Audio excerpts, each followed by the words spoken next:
DRIच्या पथकानं रविवारी एका मोठ्या ड्रग्ज तस्करी रॅकेटचा पर्दाफाश केला आहे. भागीमहरी टोल प्लाझाजवळ तपासादरम्यान एक संशयित ट्रक थांबवण्यात आला. कूलर, पंखे, ब्लँकेट्स आणि जॅकेट्स अशा विविध वस्तूंखाली हुशारीनं लपवून ठेवलेला गांजा साठा आढळून आला. धक्कादायक बाब म्हणजे ट्रकमधून तब्बल 522 किलो गांजा जप्त करण्यात आलाय.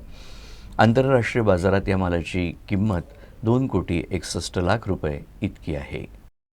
DRIच्या पथकानं रविवारी एका मोठ्या ड्रग्ज तस्करी रॅकेटचा पर्दाफाश केला.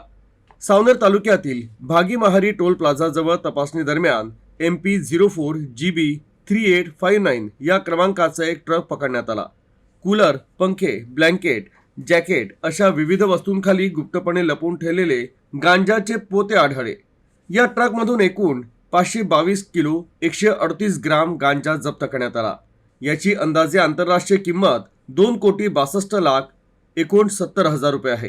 हे ड्रग्ज ओडिसाहून मध्य प्रदेशात नेले जात होते. DRI पथकानं ट्रक ड्रायव्हरला अटक केली असून त्याची कसून चौकशी सुरू आहे.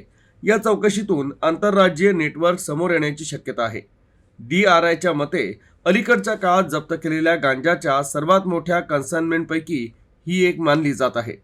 मात्र या कारवाईमुळे ड्रग तस्करी रॅकेटला मोठा धक्का बसला आहे.